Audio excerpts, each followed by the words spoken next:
ಸಿದ್ದು ಸರ್ಕಾರಕ್ಕೆ ತಲೆನೋವಾಗಿದ್ದಾರೆ ಈಗ ರಾಜ್ಯಪಾಲರು. ಸರ್ಕಾರದ ಇಂಚಿಂಚು ನಡೆಯನ್ನ ಪ್ರಶ್ನೆ ಮಾಡ್ತಾ ಇದ್ದಾರೆ ಗವರ್ನರ್. ಪ್ರತಿಯೊಂದಕ್ಕೂ ಕೂಡ ಮಾಹಿತಿಯನ್ನ ಕೇಳ್ತಾ ಇದ್ದಾರೆ. ಇದು ರಾಜ್ಯ ಸರ್ಕಾರಕ್ಕೆ ಬಹಳ ತಲೆನೋವಾಗಿದೆ. ಮುಖ್ಯ ಕಾರ್ಯದರ್ಶಿಗೆ ವರದಿ ಸಂವಹನ ಮಾಡೋದೇ ಕೆಲಸ ಆಗೋಗಿದೆ. ಸಂಪುಟದ ಪ್ರತಿ ನಿರ್ಣಯಗಳ ಮೇಲೆ ಗವರ್ನರ್ ಕಣ್ಣಿದೆ.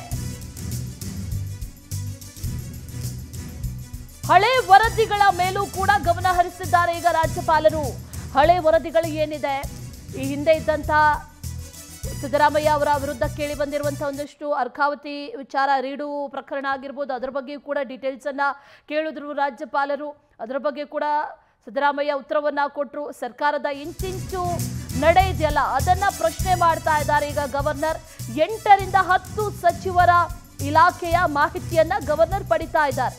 ಸರ್ಕಾರಕ್ಕೆ ಇದುವರೆಗೆ 15ಕ್ಕೂ ಹೆಚ್ಚು ಬಾರಿ ಪತ್ರ ವ್ಯವಹಾರವನ್ನ ಗವರ್ನರ್ ನಡೆಸಿದ್ದಾರೆ. 2023ರಿಂದ ಈವರೆಗೂ ಕೂಡ 15ಕ್ಕೂ ಹೆಚ್ಚು ಬಾರಿ ಪತ್ರ ವ್ಯವಹಾರವನ್ನ ನಡೆಸಿರೋದು. ಎಲ್ಲಾ ಸಂದರ್ಭದಲ್ಲೂ ಕೂಡ ಸರ್ಕಾರದ ನಡೆ ಏನಿದೆ ಅದರ ಮೇಲೆ ಗವರ್ನರ್ ಚಿತ್ತ ಇದೆ ಅನ್ನೋದು ಗೊತ್ತಾಗ್ತಾ ಇದೆ. ಸಿಎಂ ಸಿದ್ದರಾಮಯ್ಯ, ಸಚಿವ ಪ್ರಿಯಾಂಕ್ ಖರ್ಗೆ, ಎಂಬಿ ಪಾಟೀಲ್, ಚೆಲುವರಾಯಸ್ವಾಮಿ, ರಾಜಣ್ಣ ಸೇರಿ ಹಲವು ಸಚಿವರತ್ತ ರಾಜ್ಯಪಾಲರ ಚಿತ್ತ ಇದೆ. ಈ ಅರ್ಕಾವತಿ ಡಿನೋಟಿಫೈ ವರದಿ ಬಗ್ಗೆಯೂ ಕೂಡ ಕ್ರಮ ಕೈಗೊಳ್ಳುವಂತ ಸಾಧ್ಯತೆ ಇದೆ ಅನ್ನುವಂಥ ಮಾಹಿತಿ ಲಭ್ಯ ಆಗ್ತಾ ಇದೆ. ಇಡೀ ಪ್ರಕರಣಕ್ಕೆ ಸಂಬಂಧಪಟ್ಟಂತೆಯೂ ಕೂಡ ಈಗ ಮಾಹಿತಿಯನ್ನ ಕೇಳಿದ್ದಾರೆ ಗವರ್ನರ್. ಹಾಗಾಗಿ ಅದು ಕೂಡ ಸಂಕಷ್ಟ ತಂದೊಡ್ಡುವಂತ ಸಾಧ್ಯತೆ ಇದೆ ಅನ್ನುವಂಥ ಮಾಹಿತಿ ಲಭ್ಯ ಆಗ್ತಾ ಇದೆ. ಮತ್ತಷ್ಟು ಡೀಟೇಲ್ಸ್ ಅನ್ನ ನೀಡ್ತಾರೆ ನಮ್ಮ ಪ್ರತಿನಿಧಿ ದೀಪಾ, ನೇರ ಸಂಪರ್ಕದಲ್ಲಿ ಜಾಯಿನ್ ಆಗ್ತಾ ಇದ್ದಾರೆ. ದೀಪಾ, ಗವರ್ಮೆಂಟ್ ವರ್ಸಸ್ ಗವರ್ನರ್ ಈ ಸಮರ ಮುಗಿಯೋ ರೀತಿಯಲ್ಲಿ ಕಾಣ್ತಾ ಇಲ್ಲ. ಸಾಕಷ್ಟು ಪತ್ರ ವ್ಯವಹಾರಗಳನ್ನ ನಡೆಸಿದ್ದಾರೆ, ಸಾಕಷ್ಟು ಮಾಹಿತಿಯನ್ನ ಕೂಡ ಈಗಾಗಲೇ ಗವರ್ನರ್ ಕೇಳಿದ್ದಾರೆ. ಅರ್ಕಾವತಿ ರೀಡು ಪ್ರಕರಣಕ್ಕೂ ಕೂಡ ಸಂಬಂಧಪಟ್ಟಂತ ಒಂದಷ್ಟು ಡೀಟೇಲ್ಸ್ ಅನ್ನ ಕೇಳಿದ್ರು. ಈ ಪ್ರಕರಣ ಕೂಡ ಸಂಕಷ್ಟ ತಂದೊಡ್ಡುವಂತ ಎಲ್ಲಾ ಸಾಧ್ಯತೆಗಳು ಕೂಡ ಈಗ ಕಾಣಿಸ್ತಾ ಇದೆ. ಡೀಟೇಲ್ಸ್ ಅನ್ನ ಕೊಡೋದಾದ್ರೆ ದೀಪಾ.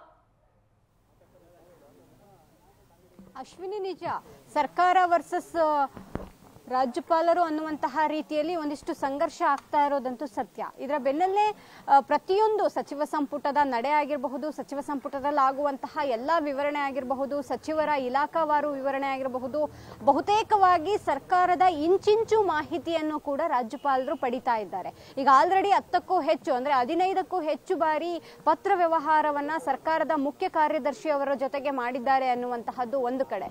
ಮತ್ತೊಂದು ಕಡೆ ರೀಡು ಪ್ರಕರಣದ ಕುರಿತು ಕೂಡ ಒಂದಿಷ್ಟು ವಿವರಣೆಯನ್ನ ಕೇಳಿದ್ದಾರೆ ರಾಜ್ಯಪಾಲರು ಅನ್ನುವಂತಹದ್ದು.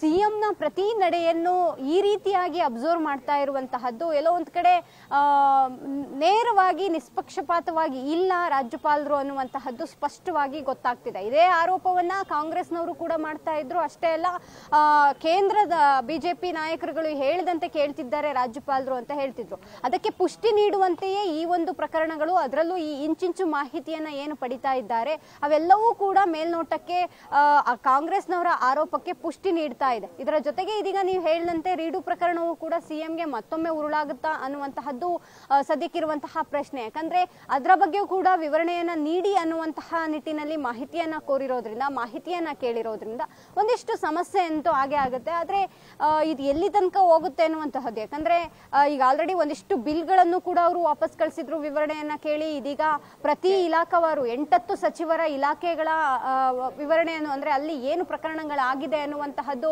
ಹಿಂದೆ ಅಧಿಕಾರಿಗಳ ಮೇಲೆ ಯಾವೆಲ್ಲ ಅಧಿಕಾರಿಗಳ ಮೇಲೆ ತನಿಖೆ ನಡೀತಾ ಇದೆ ಆ ಒಂದು ವಿವರ ಕೊಡಿ ಅನ್ನುವಂತಹದ್ದು, ಇದೆಲ್ಲವನ್ನ ನೋಡ್ತಾ ಹೋದ್ರೆ ದಿನದಿಂದ ದಿನಕ್ಕೆ ಸರ್ಕಾರ ಮತ್ತೆ ರಾಜ್ಯಭವನದ ನಡುವೆ ಸಂಘರ್ಷ ಏರ್ಪಡ್ತಾ ಇರುವಂತಹದ್ದಂತೂ ಸತ್ಯ.